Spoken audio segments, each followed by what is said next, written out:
नमस्कार दोस्तों, मैं धनंजय कुमार। मेरे इस यूट्यूब चैनल सीजीजी के वीडीके में सभी दोस्तों का हार्दिक स्वागत करता हूं।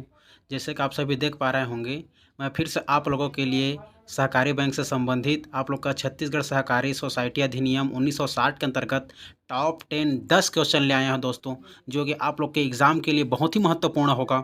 तो आप लोग इसको अच्छे से हल करते चलना। देखते हो 10 में आप लोग कितना सॉल्व कर पाते हो, अपने आप को खुद को आंको कि आप लोग कितने पानी में हो। ठीक है दोस्तों, तो हम लोग समय को ध्यान में रखते हुए आगे बढ़ते हैं और इस प्रकार आप लोगों का पहला क्वेश्चन है। देखिए, तो प्रश्न पहला है, छत्तीसगढ़ सहकारी सोसाइटी अधिनियम 1960 में संशोधन से पहले सहकारी समितियों के पंजीयन के लिए आवश्यक न्यूनतम सदस्यों की संख्या कितनी थी? बताइए दोस्तों। तो आप लोग के पास ऑप्शन ए है 5, बी 10, सी 20 और डी 30।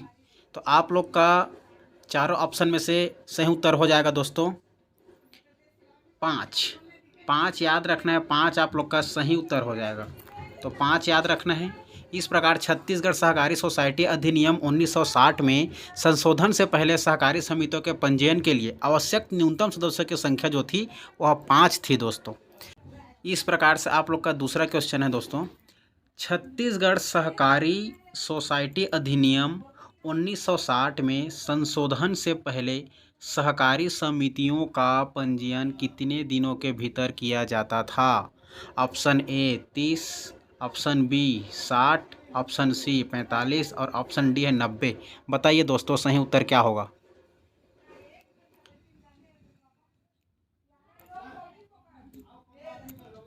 याद रखना दोस्तों, आप लोग का सही उत्तर हो जाएगा ऑप्शन ए। तो 30 सही हो जाएगा, 30 ऑप्शन ए सही हो जाएगा।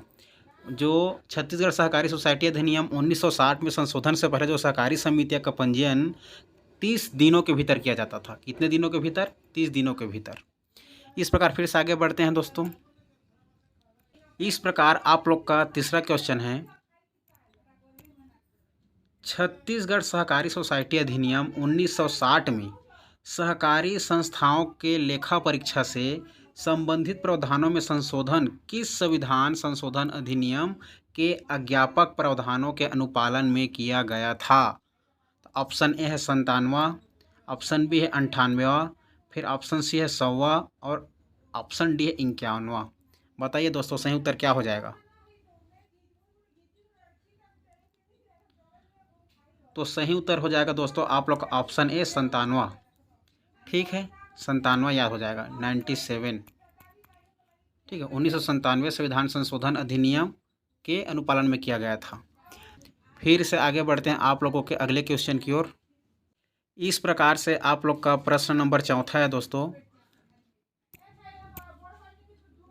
छत्तीसगढ़ सहकारी सोसाइटी अधिनियम 1960 में संशोधन के अनुसार अब सहकारी समितियों के लेखाओं की संपरीक्षा कौन करेगा? ऑप्शन ए है सनदी लेखाकार, ऑप्शन बी है रजिस्ट्रार, ऑप्शन सी है संपरीक्षकों या संपरीक्षक फर्मों का पैनल और ऑप्शन डी है इनमें से कोई नहीं। बताइए दोस्तों।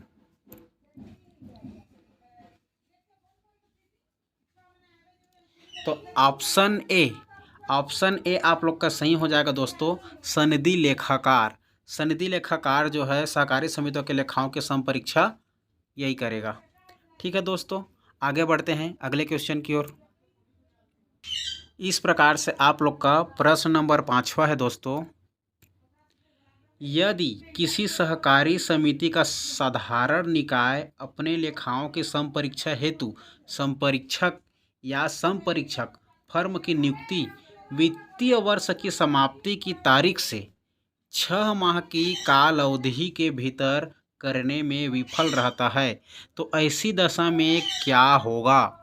आप लोग के पास ऑप्शन है, ए रजिस्ट्रार ऐसी सोसाइटी को सुनवाई का अवसर देने के पश्चात संबंधित सोसाइटी के संपरीक्षक या संपरीक्षा फर्म की नियुक्ति करेगा, बी है रजिस्ट्रार ऐसी सोसाइटी का पंजीयन रद्द कर देगा, सी है आप लोग का रजिस्ट्रार ऐसी सोसाइटी को जुर्माना लगाएगा, डी याद रखना दोस्तों उपरोक्त में से कोई नहीं है। तो बताओ इन चारों में से आप लोग का सही उत्तर क्या हो जाएगा? याद रखना दोस्तों, आप लोग का सही उत्तर हो जाएगा ऑप्शन ए। रजिस्ट्रार ऐसी सोसाइटी को सुनवाई के अवसर देने के पश्चात संबंधित सोसाइटी के संपरीक्षक या संपरीक्षा फर्म की नियुक्ति करेगा। ऑप्शन ए सही हो जाएगा। फिर से बढ़ते हैं दोस्तों हम लोग अगले क्वेश्चन की ओर। इस प्रकार से आप लोग का प्रश्न नंबर 6वां है, छत्तीसगढ़ सहकारी सोसाइटी अधिनियम 1960 के अनुसार सहकारी संस्थाओं के निर्वाचन के लिए आवश्यक प्रक्रिया क्या होगा, अर्थात क्या है, बताइए। ऑप्शन ए है, सहकारी समितियों के निर्वाचन के लिए निर्वाचन अधिकारी की नियुक्ति की जाएगी, जो मतदाताओं की सूची तैयार करेगा और मतदान की व्यवस्था करेगा।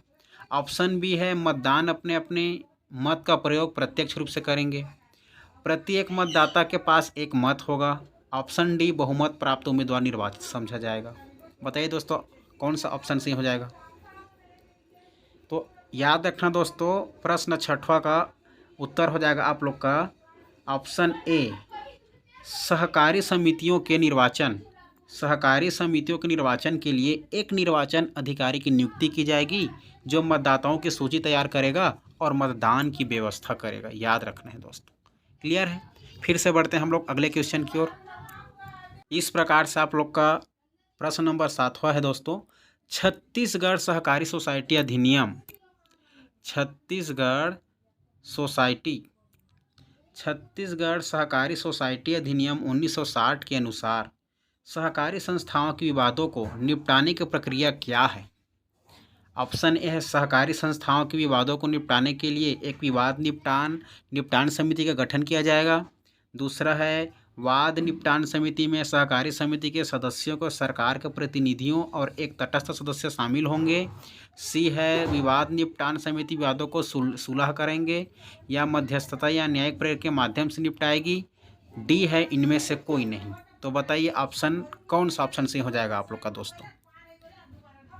तो याद रखना दोस्तों, आप लोगों का जो प्रश्न नंबर 7वां है उसका सही उत्तर हो जाएगा ऑप्शन बी। वाद निपटान समिति में सहकारी समिति के जो सदस्य सरकार के प्रतिनिधियों और एक तटस्थ सदस्य शामिल होंगे। ऑप्शन बी सही उत्तर हो जाएगा। इस प्रकार से आप लोग का प्रश्न नंबर 8वां है दोस्तों, भारत में सहकारिता की शुरुआत कब हुई, बताइए दोस्तों। तो भारत में सहकारिता की शुरुआत आप लोगों का याद रखना 1904 में प्रारंभ हुई दोस्तों। तो ऑप्शन बी सही हो जाएगा। बढ़ते हैं अगले क्वेश्चन की ओर। इस प्रकार आप लोग का प्रश्न नंबर 9वां है दोस्तों, अंतर्राष्ट्रीय सहकारिता दिवस कब मनाया जाता है। अंतर्राष्ट्रीय सहकारिता दिवस कब मनाया जाता है, बताइए दोस्तों। ऑप्शन ए 1 मई, ऑप्शन बी 1 जून, ऑप्शन सी 1 जुलाई, ऑप्शन डी 1 अगस्त। तो याद रखना दोस्तों, आप लोग का सही उत्तर हो जाएगा 1 जुलाई। 1 जुलाई को आप लोगों का क्या मनाया जाता है, सहकारिता दिवस मनाया जाता है, अंतर्राष्ट्रीय सहकारिता दिवस। बढ़ते हैं आप लोग का अंतिम क्वेश्चन की ओर, प्रश्न नंबर 10वां। अब इस सेशन का आप लोग का अंतिम क्वेश्चन है दोस्तों, प्रश्न नंबर 10वां।